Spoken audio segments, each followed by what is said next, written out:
You ever heard the name Scott LaRock? Most people haven't. But without him, hip-hop wouldn't sound the same, and the game wouldn't have known death so soon. This wasn't just another brother with a beat machine. This was a man who came from the Bronx, the birthplace of hip-hop, but thought like a Wall Street executive. He had a degree in business, a clean suit, a calm voice. He knew publishing, promotion, marketing, long before rappers learned to own their names. He believed hip-hop wasn't just sound. It was structure. It was survival. And yet, the same system he tried to change took his life. Because in 1987, before the platinum chains, before the Bentleys, there was blood on the pavement. They said it was over a small argument, a misunderstanding on the streets. But people close to him whispered something else. That Scott LaRock was assassinated. That his death wasn't random, it was a warning to any young black man who dared to be smarter than the system. He wasn't just the first DJ to die. He was the first dreamer buried under hip-hop's fame. So tonight, we go back to the Bronx, to the blocks where turntables hummed and bullets answered back. This is where hip-hop met its first tragedy. This is where Scott LaRock's story begins. Before the music, before the fame, there was just a boy named Scott Sterling, born and raised in the Bronx, the rough cradle of hip-hop. The buildings were cracked, the heat pipes screamed in the winter, and every night the sirens sang louder than the streetlights. His father left when he was 4.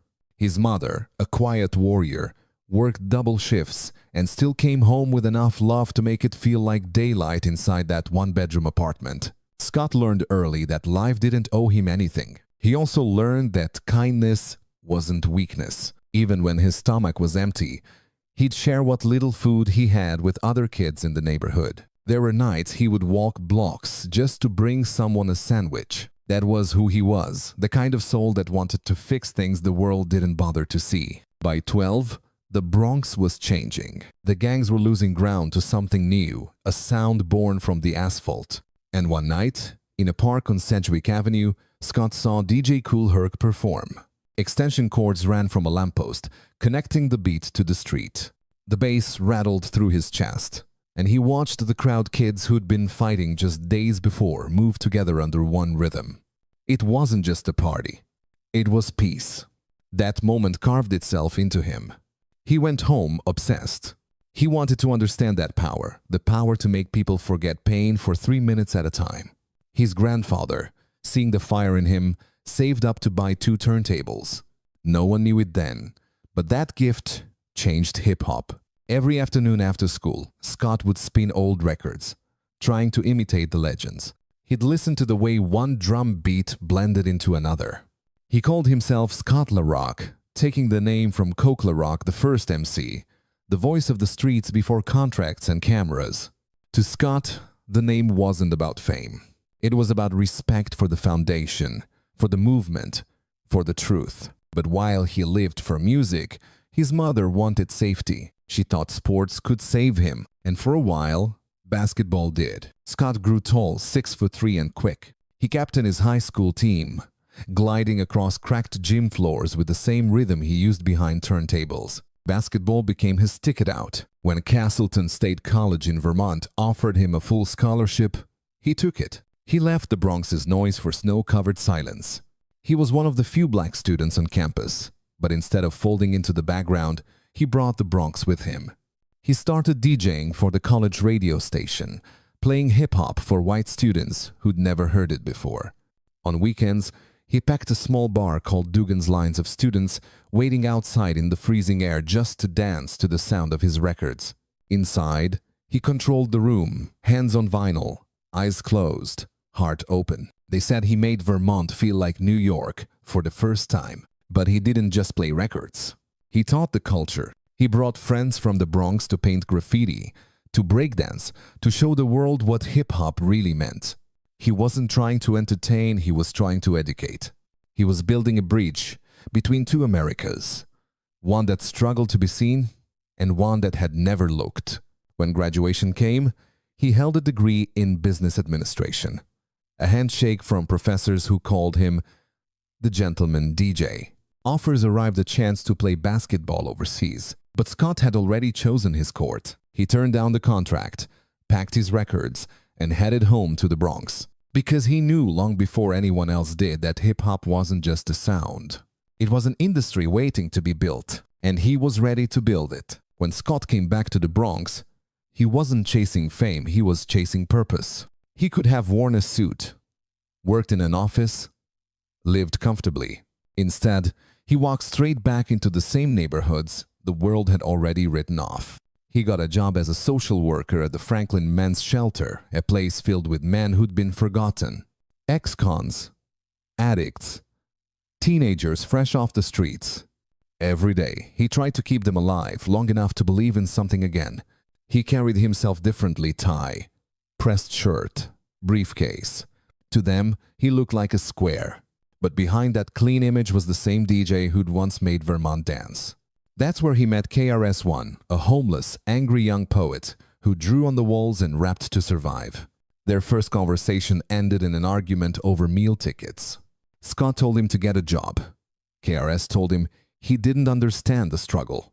But later, when they met again at a small studio run by Seth G from the Ultramagnetic MCs, something shifted. KRS saw that the social worker was hip. Scott saw that the homeless kid was brilliant. Two opposites, one from education, one from pain, found the same rhythm.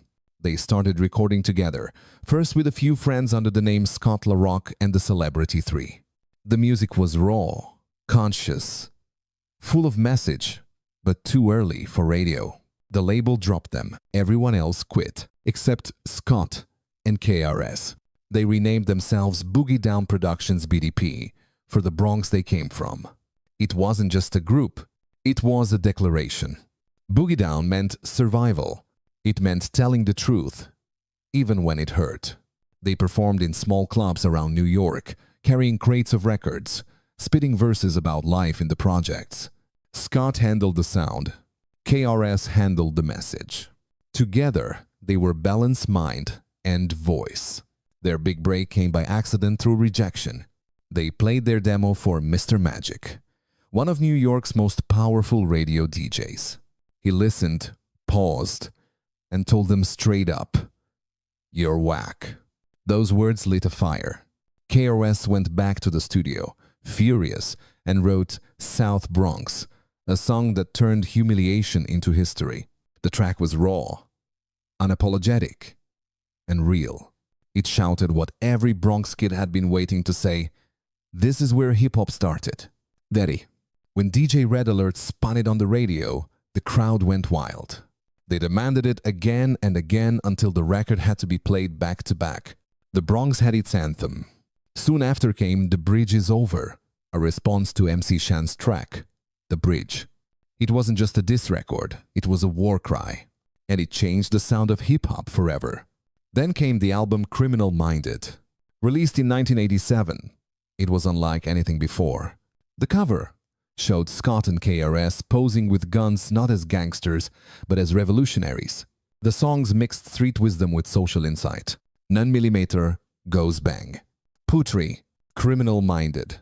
It was raw, fearless, and prophetic. It told America, the streets are speaking now. Rolling Stone would later call it one of the 500 greatest albums of all time. But in that moment, all Scott cared about was proving something that hip-hop could be business, message, and movement at once. He was no longer the kid handing out sandwiches. He was the man building an empire from rhythm. In just 2 years, he went from social worker to legend. And still, he carried himself with the same calm, same briefcase, same smile. Because fame didn't change him. It only gave his purpose a microphone. By the summer of 1987, everything seemed untouchable. Criminal Minded was playing everywhere. The Bronx, Queens, Harlem, even downtown Manhattan. Scott had finally done it. He'd built something real, something clean out of chaos. He was already planning the next album, already thinking long-term publishing rights, marketing, touring. He wasn't just DJing. He was designing a blueprint for every artist that would come after. Then the phone rang. It was D-Nice, the youngest member of Boogie Down Productions. His voice was cracked, terrified. He told Scott he'd just been jumped, beaten, and pistol-whipped by a jealous boyfriend who thought he was talking to his girl. He was only 16, crying, bleeding, afraid. Scott didn't hesitate. He grabbed his jacket and keys. His instinct was the same as it had always been. Help first, talk later. He called up their bodyguard, Daryl Robocop, a giant of a man, and a few others. They got in a Jeep Wrangler and drove through the night toward the projects, the streetlights flashing across the windshield like warning signs. KRS-One stayed behind. He'd later say he didn't want to be part of any confrontation, but Scott wasn't going for war. He was going for peace. When they pulled up, the block was alive, with noise, kids shouting, radios blaring, windows glowing in the summer heat. Scott stepped out first. He found the man who'd hurt D-Nice. Voices rose, hands moved, but in the end they shook. Beef squashed it, just like that. But fate wasn't finished. Robocop got into an argument with another man nearby. Words turned sharp, shoulders collided. Then the air broke. Gunshots. From the bushes, from the rooftops, from the dark corners that never sleep. Everyone dove for cover. Scott jumped back into the passenger seat as Robocop slammed the gas pedal. Bullets cut through the night. Glass shattered. Tires screamed. 5 people in the Jeep. Only 2 bullets hit. Both found Scott, one in the neck, one in the head. For a few seconds, no one realized it. He was still sitting upright, eyes wide, asking, "Why is the music so loud?" Then his head slumped forward. Blood ran down his collar. D-Nice screamed his name until his voice broke. They raced to the hospital. The doctors worked for hours, but there are things even rhythm can't revive. Scott LaRock was pronounced brain dead, 25 years old. The first casualty in the game of hip-hop. News spread fast. Clubs went silent that night. Red Alert cried on air. KRS-One stood outside the hospital, unable to walk in. He said he didn't want to remember his friend like that, not on a hospital bed, not with the wires and machines. The police arrested 2 men, Corey Bain and Kendall Newland, but with no witnesses willing to testify, both walked free. The case went cold. Months later, whispers started that Scott's death wasn't random, that B-Boy Records, the label they were trying to leave, had paid for it. Scott had been negotiating with Warner Brothers for a new deal that gave them full publishing rights. Too smart, too clean, too independent. In an industry that fed on control, that made him dangerous. Some say it was a stray bullet. Others swear it was a sniper. But every version ends the same, with a young man who believed in peace lying still, his music echoing through hospital walls. The night Scott LaRock died, hip-hop lost its innocence, and the silence that followed was the sound of something breaking forever. The news of Scott LaRock's death hit New York like an aftershock. For the first time, hip-hop, that voice of the streets, that escape from pain, had lost one of its own to the same violence it tried to rise above. Radio DJs spoke his name with disbelief. Red Alert broke down live on air. Fans left candles on Bronx sidewalks next to posters that said simply, "Rest in Beats." The industry didn't know what to do with grief. There was no rule book for mourning a rapper then. No hashtags, no tributes, no press releases. Just silence. A heavy one. Because this wasn't a gang member or a hustler. This was a college graduate, a man with a degree and a mission. If someone like him could die in the crossfire, what did that mean for everyone else? In the weeks that followed, KRS-One couldn't sleep. He replayed the night again and again, the call, the Jeep, the sirens. The guilt became unbearable. Out of that pain came purpose. He wrote songs that sounded less like brags and more like prayers. He told anyone who would listen that hip-hop had to grow up, had to stop bleeding itself dry. That's how the Stop the Violence movement was born. Not as a slogan, but as a scream. KRS-One gathered the biggest voices of the time: Public Enemy, MC Lyte, Doug E. Fresh, Heavy D, Kool Moe Dee, and turned grief into unity. Their anthem, Self-Destruction, hit #1 on Billboard's rap chart. Every dollar went to the National Urban League to fund peace programs in black neighborhoods. For the first time, the world saw hip-hop not as noise, but as a movement with a conscience. In the media, Scott became a symbol. Magazines called him the teacher before the teacher. Newspapers wrote about how he tried to stop violence and died because of it. To older Americans, he was proof that hip-hop carried both danger and dignity. To the younger generation, he became a quiet legend, the man who died so the culture could evolve. Years later, cities around the world would see hip-hop become an institution. Grammy stages, museums, college courses. But long before the lights and trophies, there was a man in a tie and a smile, spinning records at a homeless shelter, believing this music could save lives. And in that belief, America saw something rare, a reflection of itself. Flawed, hopeful, and still fighting for redemption. When the gunfire stopped, hip-hop lost more than a man. It lost its reflection, the part of itself that believed it could rise without violence. In the months after his death, KRS-One carried that silence like a wound. He stopped talking about money, fame, records. Every interview, every verse, somehow circled back to Scott. He said, "Half our crew is in the spirit world now. The other half is here. We can't lose." Maybe that was how he made peace, by believing the dead could still make music. But not everyone healed. D-Nice, still barely a man himself, spent years haunted by guilt. He thought every step he took had led to Scott's grave. For 25 years, he didn't speak to KRS-One. When they finally did, it wasn't through anger, it was through tears. Two survivors trying to understand a storm that never made sense. Then there was Scott LaRock Jr., just 9 months old when his father died. He grew up hearing stories about the legend, the college kid who became a hero. The peacemaker who died for calm, but not the father who should have tucked him in. He spent his youth fighting the streets that took his father, serving time, carrying bitterness. Years later, he would say on camera, "KRS-One never did anything for me." A sentence heavy enough to echo across decades of silence. Yet, even in pain, legacy found its way home. In 2017, the Bronx renamed a boulevard, Scott LaRock Boulevard, right on Jerome Avenue, where his journey began. The city that once buried him under gunfire now lifted his name in steel. Every car that drives past carries a piece of his unfinished dream, because what Scott stood for never died.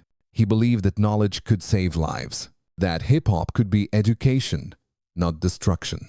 That being smart was a kind of rebellion. The tragedy of Scott LaRock wasn't just his death, it was how clearly he saw the future, and how quickly the world stole it from him. But even now, every time a DJ drops a beat with purpose, every time a young rapper picks truth over violence, a little of Scott spins again. Some stories end without closure, but dignity doesn't need applause. To anyone who's ever tried to bring peace into chaos, this one's for you. And to the Bronx boy who believed music could save the broken, we still hear you.